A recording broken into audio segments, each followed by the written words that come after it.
ओम श्री राजराजेश्वरी देवी समेत श्री काशी विश्वेश्वर स्वामी नमः। जगद्गुरु सुभाष पत्री जी गुरु दंपतुలకు नमस्कारं।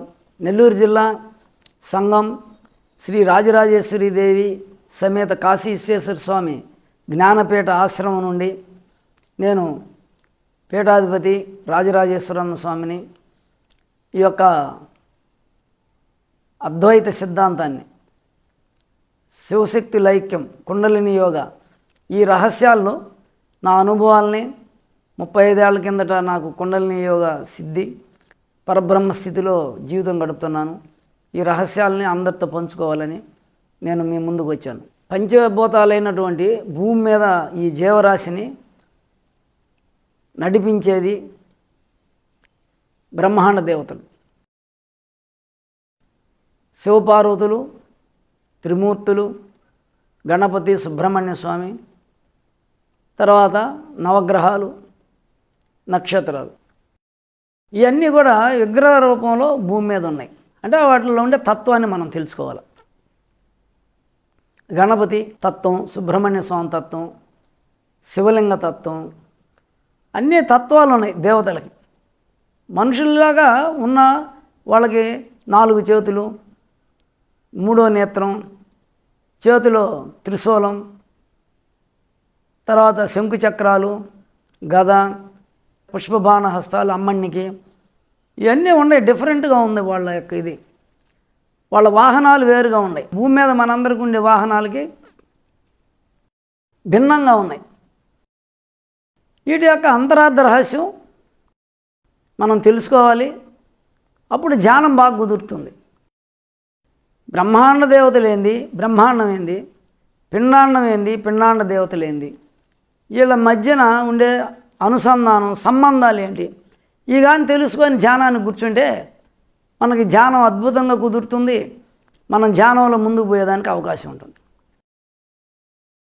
ఏ శివాలయంలో చూసినా నవగ్రహాలు ఉంటాయి అక్కడ, ఎందుకంటే శివపార్వతులు ఉండే చోట గణపతి, సుబ్రహ్మణ్య స్వామి ఉంటారు, అట్లే నవగ్రహాలు ఉంటాయి అక్కడ। విష్ణు ఆలయాల్లో తక్కువ ఉంటాయి, మళ్ళీ అమ్మవారి ఆలయాల్లో ఎక్కడైనా నవగ్రహాలు ఉంటాయి। విష్ణు ఆలయాలకు వెళ్తాం మనం। అట్లే సరస్వతి దేవాలయం ఉంది, సూర్య దేవాలయం ఉంది। ఇవన్నీ కూడా మనం బాహ్యంగా గుడికి వెళ్ళినప్పుడు ఆ దేవత యొక్క హిస్టరీ తెలుసుకోవాలి। పురాణం, ప్రతి ఒక్కరూ వాళ్ళు అవతార పురుషులు, వాళ్ళని మనం తెలుసుకోవాలి। వాళ్ళ హిస్టరీ తెలుసుకుంటే మనం కూడా ముందుకు సాగేదానికి ఉంటుంది ధ్యానంలో। వాళ్ళు ఏ విధంగా స్థితిని పొందారు, ఏ విధంగా పరంజ్యోతిగా మారారు। శివపార్వతుల తర్వాత అనేక మంది ఋషులు తపస్సు చేసి వాళ్ళ ఆత్మజ్యోతి అయినటువంటి అణుజ్యోతిని దర్శనం చేసి వాళ్ళు మళ్ళీ పరంజ్యోతిగా మారి ఆకాశంలో ఋషి మండలాలు ఉన్నాయి।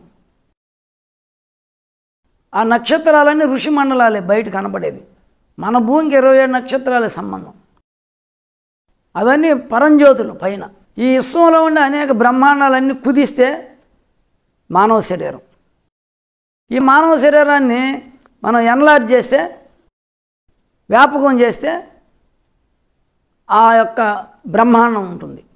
ఆ బ్రహ్మాండాన్ని కుదిస్తే శరీరం, ఈ యొక్క శరీరాన్ని మనం సాగదీస్తే బ్రహ్మాండం।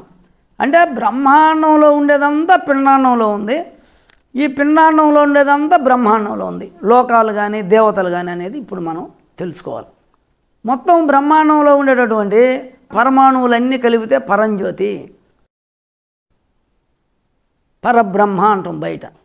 అదే మన శరీరంలో అణుజ్యోతి, ఆ పరబ్రహ్మే ఆత్మగా ఉన్నాడు, ఈ ఆత్మ అణుజ్యోతి। ఆ బయట ఉండేటటువంటి అనేక కోటాను కోట్ల పరమాణువులు కుదిస్తే అణుజ్యోతి అయింది। ఆ అణుజ్యోతి మన ఆత్మ। ఆ అణుజ్యోతిని కానీ మనం క్లోజప్లోకి పోయి దాన్ని కానీ వికసింపజేసుకుంటే, ఆ అణుజ్యోతిని లోపలికి పోయి కానీ చూస్తే ఆ బయట ఉండే అణుజ్యోతులన్నీ దాంట్లో కనిపిస్తాయి। అంటే ఒక్క అణుజ్యోతిలోనే బ్రహ్మాండంలో ఉండే సమస్తం ఆ పరంజ్యోతి అణుజ్యోతిలో క్లుప్తమై ఉంది। అణుజ్యోతిని బాగా ఎక్కువ ధ్యానంలో కానీ చూస్తే పరంజ్యోతి కనిపిస్తుంది. దాంట్లో ఉండే లోపల ఉండే రహస్యం తెలుస్తుంది.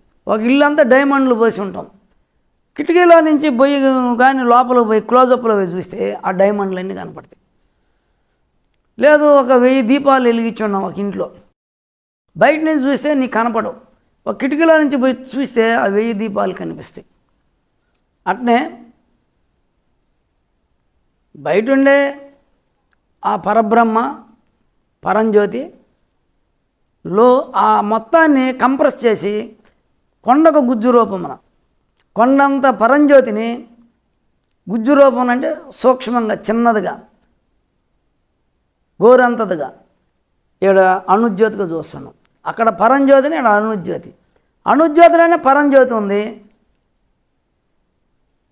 అణుజ్యోతుల సమూహమే పరంజ్యోతి. బయట నువ్వు క్లోజప్లో పోయినప్పుడు మొత్తం అన్నీ కూడా నీకు అనేక లోకాలు బ్రహ్మాండాలన్నీ కనిపిస్తాయి. ఇప్పుడు అందరూ అనుసంధానం దేంతో చేస్తుండ్రు? ఒక కుటుంబం వరకే పెత్తనం చేసుకుంటుండ్రు. భార్యాభర్తలు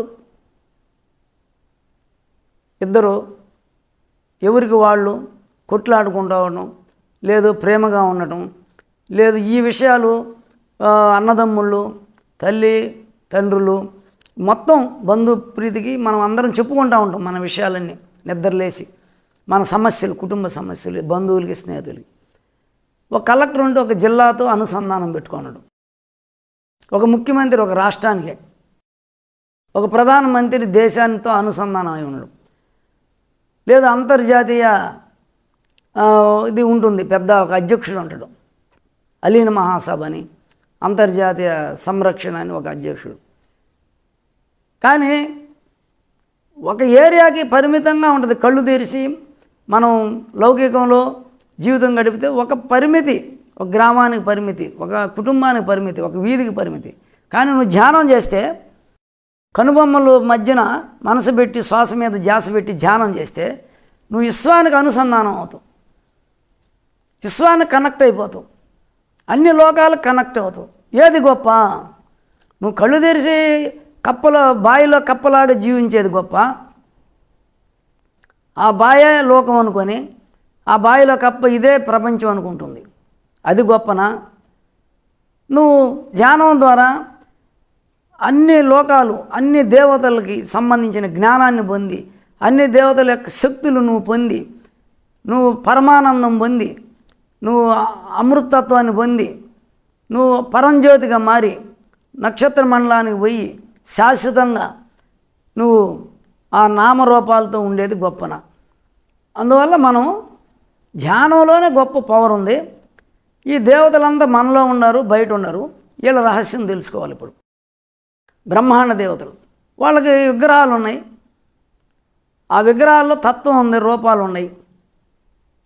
వాళ్ళని పూజిస్తే పైన ఉండేటటువంటి దేవతా తత్వాలు ఉన్నాయి కాబట్టి పంచభూతాలు కానీ నవగ్రహాలు కానీ పరాకాశంలో సూక్ష్మంగా ఉండేటటువంటి దేవతలు ఉన్నారు. వీళ్ళందరూ కూడా తెలుస్తుంది. నువ్వు ఒక విగ్రహం కాడ కూర్చొని ఆ విగ్రహంలో పరమాణువులు ఉన్నాయి, నువ్వు వాళ్ళ ధ్యానం చేస్తే, జపం చేస్తే, పూజ చేస్తే ఆ పరబ్రహ్మ అంటే అవ్యక్తుడు, తేజస్సు కలిగిన వాడు, సర్వజ్ఞుడు, సర్వకర్త భర్త, అది రిసీవ్ చేసుకుంటున్నాయి పరమాణువులు విగ్రహం కాడ. పైన తెలుస్తుంది.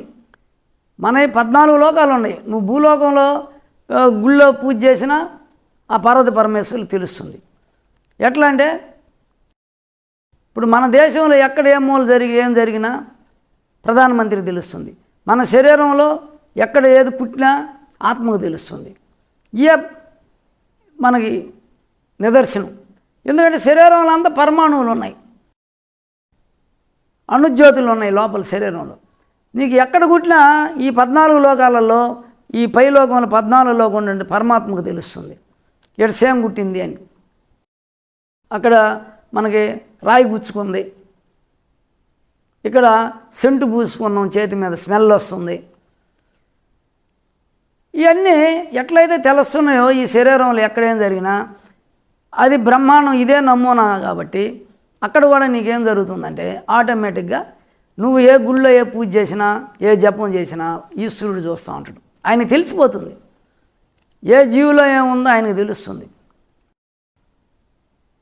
అది నీ ఆత్మ కూడా తెలుస్తుంది.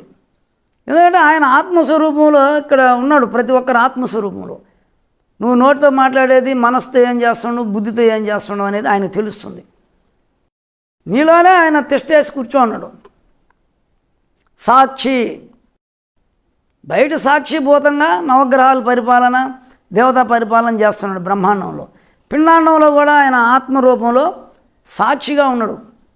మనసు, బుద్ధి, చిత్తము, అహంకారం ఏమేమి చేస్తున్నాయి, కర్మేంద్రియాలు ఏం చేస్తున్నాయి చూస్తూ ఉన్నాడు, సాక్షిభూతం ఆయన. ఇవన్నీ లయం అవ్వాలంటే ఆయన వైపు తిరిగితే ఈ జగత్తంతా లయం అయిపోతుంది. ఆయన్ను చూస్తే ఈ జగత్తు లయం అయిపోతుంది. ఇప్పుడు మనం బ్రహ్మాండ దేవతలు మొట్టమొదట గణపతి. ఈ గణపతి ఎలా జన్మించారు, ఆయన ఏ విధంగా స్థితికి పోయారు అనేది ఇప్పుడు మనం తెలుసుకుంటాం. సిద్ధిబుద్ధి సమేత శ్రీ మహాగణపతి జననం యోగ రహస్యం, ధ్యాన రహస్యం. అది ఈ భూమి మీద అందరూ ఏ విధంగా స్థితిని పొందారు సాధనలో. ఈ మహాగణపతి పార్వతీ పుత్రుడు. అమ్మవారు ఈ యొక్క సున్నిపిండితో విగ్రహం చేసి ప్రాణం పోస్తుంది. ఈ యొక్క ఈశ్వరుడు అమ్మవారిని కలుసుకునేందుకు వచ్చినప్పుడు ఈయన అడ్డు తగలటం, దానికి ఆయన తల తొలగించి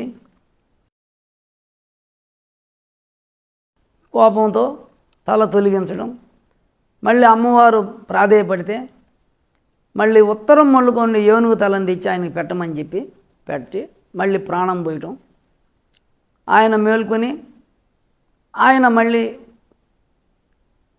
ఒక గణాధ్యక్షుడు అవడం అనేది జరిగింది. ఏ విధంగా దీన్ని మనం గుర్తించాలి? ప్రతి ఒక్క తల్లి అన్నం తింటుంది, ఈడ పిండోత్పత్తి జరుగుతుంది, వరి పిండం ఉత్పత్తి చేస్తుంది. ప్రతి తల్లి కూడా బిడ్డ పుడుతున్నాడు, ప్రతి ఒక్కరికి పుడుతున్నారు. అయితే పార్వతీదేవి పుట్టిన బిడ్డ లౌకికంగా అందరిలాంటి వాడైతే ఆయన తల తీసి ఏనుగు తల పెట్టాడంటే గజానన అనేటువంటి రాక్షసుడు చనిపోయి ఉంటే ఆ తల తెచ్చి పెట్టమంటారు. 21 గణాధ్యక్షులు ఉంటారు. అంటే మనలో కూడా 21 గణాలు ఉన్నాయి. కర్మేంద్రియాలే గణాలు. పరశురాముడు ఈశ్వరుని దర్శించడానికి వచ్చినప్పుడు ఈయన అడ్డం తగలుతాడు. ఈశ్వరుని ధ్యానంలో ఉన్నారు పరమేశ్వరుడని. అప్పుడు పరశురాముడు పరశుతో ఇసిరేస్తాడు ఆయన ముఖం మీద. ఒకటి ఇరిగిపోతుంది, ఒకటి మాత్రమే ఉంటుంది ఎడమవైపు. దీని పరమార్థం ఏంటి? మన లోపల దాని రహస్యం తెలుసుకోవాలి. తొండము ఏకదంతము తూరపు బజ్జయో వామహస్తమన్ మెండుగం రోయు గజ్జెలు మెల్లని చూపులు మందహాసమన్ కొండక గుజ్జు రూపమున కోరిన విద్యలకెళ్ళ నొజ్జయ్యి ఓయి గణాధిప నిన్ను చేరి మృక్కెదన్, ఓయి పార్వతీ తనయ నిన్ను చేరి మృక్కెదన్ అనేది అది ముఖ్యమైన రహస్యం. కథలో శివపార్వతులు సుబ్రహ్మణ్య స్వామిని గణపతిని పిలిచి వాళ్ళిద్దరూ గణాధ్యక్షుడి పదవికి పోటీ పడతారు. ఎవరైతే భూమండలాన్ని ముమ్మారు తిరిగి వస్తే నీకు గణాధ్యక్ష పదవి ఇస్తామంటే వెంటనే సుబ్రహ్మణ్య స్వామి నెమల వాహనం ఎక్కి ప్రదక్షిణానికి వెళ్ళిపోతాడు. బాహ్యంగా బాహ్య ప్రదక్షిణ. గణపతి ఎలుగు వాహనం కాబట్టి నేను తిరగలేను అంత స్పీడ్, కానీ వేగంగా బయట ప్రదక్షిణ ఎందుకు, ఇక్కడే శివపార్వతులు ఉన్నారు కాబట్టి వాళ్ళ చుట్టూ 3 సార్లు తిరిగి నమశివాయ జపం చేస్తే అంతటి ఫలితం వస్తుంది. ఈ భూమండలం అంతా శివపార్వతుల మయం. ఈ పంచభూతాలు కూడా శివపార్వతుల యొక్క అనుగ్రహం మహిమేను అని శివపార్వతుల చుట్టూ ముమ్మారు తిరిగి నిలబడతాడు. అందువల్ల ఈ గణాధ్యక్ష పదవిని ఆయనకి ఇస్తారు. దీంట్లో మర్మం ఏంది? ఈ తొండం అంటే శ్వాస. తొండము ఏకదంతం. ఈ తొండము ఏకదంతం అంటే ఒక దంతం ఉంది చంద్రనాడి, సూర్యనాడి తీసేశారు. చంద్రస్వరంతో ప్రాణాయామం చేయటమే. అంటే గణపతికి మామూలు తల తీసేసి ఏనుగు తల పెట్టాడంటే ఉపదేశం ఇచ్చాడు ఈశ్వరుడు. అయ్యా శ్వాస మీద ధ్యాస పెట్టు, ప్రాణాయామం చేయవయ్యా అని చెప్పి ఉపదేశమే ఏనుగు తల పెట్టడం. అందరు కొడుకులు ఉన్నారు, కాన్వెంట్లు పంపిస్తున్నారు. ఎవరు పెట్టడం వల్ల ఆ తల తీసేరే తల. ఎవరైతే జ్ఞానులు సాధకులు వాళ్ళ పుత్రుడికి ఉపదేశం ఇస్తారో మంత్రోపదేశం, అది నమశివాయ కానీ లేదు ప్రాణాయామం కానీ లేదు శ్వాస మీద చేస్తారు. టాప్ శ్వాస మీద చేస్తారు. అంటే ఈ చంద్రనాడు వల్లనే ఈ మంత్రాలన్నీ ఉద్భవిస్తున్నాయి మనకి జ్ఞానం. మంత్రాల కంటే పై స్థాయి స్వరం. అంటే ఈ శ్వాస మీద ధ్యాస అనేది టాప్, ఇంకా దానికి పైన ఏం లేదు. అజప గాయత్రి అంటారు. శ్వాస మీద ధ్యాస అంటే నోటితో పలిగే మంత్రాలు కాదు, అజపము, జపం లేని గాయత్రి మంత్రం శ్వాస మీద ధ్యాస. అంటే ఈ తొండం అంటే బయటికి గాలి వదిలేదు తొండము. ఏకదంతం అంటే ఎడమ ముక్కు. తొండము ఏకదంతము తూరపు బొజ్జయు. లోపల గాలి పీలిస్తే అంతర్కుంభకం, పూర్తిగా లోపల గాలి పీలిస్తే బొజ్జ వస్తుంది, తూరపు బొజ్జ. గాలి బయటకు వదిలితే గాలి బయటికి దిగేదే తొండం. ఈ విధంగా శ్వాస మీద ధ్యాస పెట్టి లేదా ప్రాణాయామం చంద్రనాటితో చేస్తే ఎడమ చెవులో నాదాలు 10 నాదాలు వినపడతాయి, దశవిధ నాదాలు. చిన్న నాదం, మృదంగనాదం, వీణానాదం, శంకారావం, ఘంటారావం అని 10 నాదాలు ఉన్నాయి. ఈ 10 నాదాలు ఎడమ చెవులో వినపడతాయి మొదట, మళ్ళీ కుడి చెవులో కూడా వినపడతాయి. ఫస్ట్ ఆ నాదాలు వింటూ ఉంటే మెండుగ మ్రోయి గజ్జలు, మెల్లని సూపులు మందహాసం. నాదాలు వింటే నవ్వు ఆనందంగా భూమధ్యంలో మనసు పెట్టి శ్వాస మీద ధ్యాసలో ఆనందంగా ఉంటాడు. అంటే చంద్రస్వరం వల్ల నాదాలు వినపడతాయి. ఇలా ఉన్న సమయంలో సాధకుడికి మొదట చంద్రస్వరం వల్ల చంద్రనాడి ఆడిస్తే నాదాలు వినపడతాయి. తర్వాత సూర్యస్వరం వల్ల జ్యోతి వస్తుంది. కొండకు గుజ్జు రూపమున, పెద్ద కొండని అద్దంలో గుజ్జు రూపం కనపడదు, చిన్న రూపం. కొండ అంటే పరబ్రహ్మ, బ్రహ్మాండంలో ఉండే భగవంతుడు కొండ అంటే. గుజ్జు రూపంలో దర్శనం ఇచ్చాడంటే అణుజ్యోతిగా దర్శనమైంది. కొండక గుజ్జు రూపమున పెద్ద కొండని అద్దంలో చిన్నది చూసినట్టు కొండంతా దేవుడు బయట పరబ్రహ్మని, పరంజ్యోతిని, బయట అంతా వ్యాపించిన పరంజ్యోతిని అణుజ్యోతిగా కనుబొమ్మల మధ్యన దర్శనం చేయటమే కొండకు గుజ్జు రూపమున. అలా నాదాలింటూ ఈ అణుజ్యోతిని చూస్తూ ఉంటే క్లోజప్లో పోతే అదే పరంజ్యోతికి మారుతుంది. సరే, ధ్యానం చేస్తూ ఉన్నప్పుడు ముందు నాదాలు వినపడితే తర్వాత జ్యోతి వస్తుంది. ఆ జ్యోతిని చూస్తూ ఉంటే అతని దగ్గర ఇవి మొత్తం కల్పవృక్షం, కామధేను వచ్చేస్తుంది సాధకుడు ఉండే స్థలంలో, ఆ కుటుంబంలో, ఆ ఆశ్రమంలో. అట్లా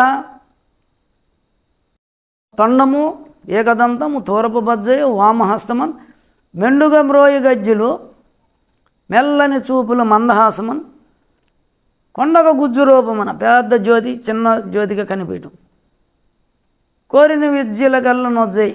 అలాంటి సాధకుడు ఏడంటాడో అన్ని కోరిన విద్యలన్నీ చెప్పి ఉన్నారు పెద్దలు. మొత్తం శ్వాస మీద ధ్యాసలో కోరిన విద్యలన్నీ వస్తున్నాయి.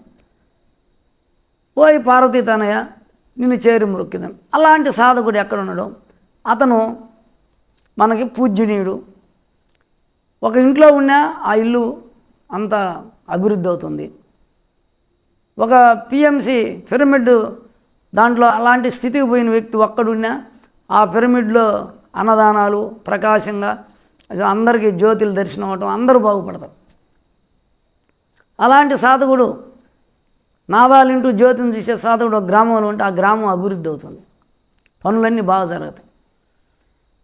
అందువల్ల గణపతి పృథ్వీతత్వం, ఆయన మూషికాసురుని జయించాడు. మూషికం అంటే జిహ్వ చాపల్యం. ఈ జిహ్వ చాపల్యం జయించాలి సాధకుడు. మాంసాహారం మానాల, సాత్యాహారం తీసుకోవాలా, మితాహారం తీసుకోవాలా. అదే మూషికాసురుడు. ఆయనతో మూషికాసురుడితో యుద్ధం చేశాడంట సాధకుడే. అక్కడ గణపతి యుద్ధం చేసి మూషికాసురుడిని ఓడిస్తే ఆ వాహనం అయిందంట. వాహనం అంటే ఏంది? తొక్కి పెట్టడం. కాలు కింద జిహ్వ చాపల్యాన్ని తొక్కి పెట్టాడు. ఎలుక అన్నీ కొట్టుకొని తింటుంది. అది భూమి లోపల ఉంటుంది. అసలు మూలాధార చక్రం, స్వాధిష్టానం, మణిపూరకం అంటే భూమి, జలము, అగ్ని, గణపతి తత్వం. ఈ మూడు గణపతి తత్వం. అమ్మవారి ఆడుంది, కుండలిని శక్తి మూలాధారంలో ఉంది. ఆమె పార్వతీదేవి ఆడుంది. ఈమె పార్వతీ పుత్రుడు, పిండితో చేసింది. అంటే పిండి అన్న శరీర తత్వమే, పృథ్వీతత్వం. ఈ శరీరం పృథ్వీతత్వం, స్థూల శరీరం. అందుకని అమ్మవారి పుత్రుడు గణపతి. ఆయన శరీరతత్వం కాబట్టి లావుగా చూపిస్తున్నాడు. ప్రాణాయామం చేస్తున్నాడు కాబట్టి పెద్ద బొజ్జు చూపించాడు. ఆయన మితాహారి, జిహ్వ చాపల్యాన్ని జయించాడు కాబట్టి ఎలుకని కాలు కింద పెట్టి నొక్కి పెట్టాడు. ఈయన పైకి ఎగరలేడు, ఈయన కిందే ఉంటాడు. గణాలకు అధ్యక్షుడు. గణాలంటే కర్మేంద్రియాలు. ఈ కర్మేంద్రియాల గణాలు, కోరికలు అన్ని మూలాధారంలో ఉంటాయి. స్వాధిష్టాన కమలంలో కోరికలు ఉంటాయి. అనేక రకాల కోరికలు ఉంటాయి మనకి. ఈ కోరికలన్నింటినీ జయించినటువంటి తత్వమే. ఆ ఎలుకని కానీ కంట్రోల్ చేసి తొక్కిపెట్టి ఈ ప్రాణాయామం చేస్తే ప్రతి ఒక్కరు గణపతే. ఎవరు జిహ్వ చాపల్యాన్ని జయిస్తారో, ఎవరు ధ్యానం చేస్తారో, ఎవరు నాదాలు జ్యోతిని చూస్తారో వాళ్ళందరూ కూడా ఈ 6 చక్రాలలో లైట్ వస్తుంది. ఇక్కడ దాకా జ్యోతి దర్శనం అవుతుంది. అందువల్ల జ్యోతి దర్శనం చేసినటువంటి వాడు ఆ గణపతి. ఆయన పార్వతీ పుత్రుడు. అంటే మూలాధార చక్రంకి, స్వాధిష్టానానికి, మణిపురానికి అధిపతి. గణపతి తత్వంలో ఆయనకి పెళ్లి జరిగిందంట సిద్ధి బుద్ధితో. ఈ చంద్రనాడి సిద్ధి అనుకున్నవన్నీ జరుగుతాయి, కోరికలు నెరవేరేది. కుటుంబంలో మనకు కావలసినటువంటి ఆహారాలు అన్నీ కూడా దీంతో ఉంటాయి. ఇది బుద్ధి, ఇది జ్యోతి వస్తుంది. ఇక్కడ సూర్యనాడు వల్ల ఇక్కడ జ్యోతి దర్శనం, చంద్రనాడు వల్ల నాదాలు. ఈ రెండు ఇది బుద్ధిని కలిగిస్తుంది, జ్ఞానాన్ని. ఇది అనుకున్నవన్నీ నెరవేరుతాయి.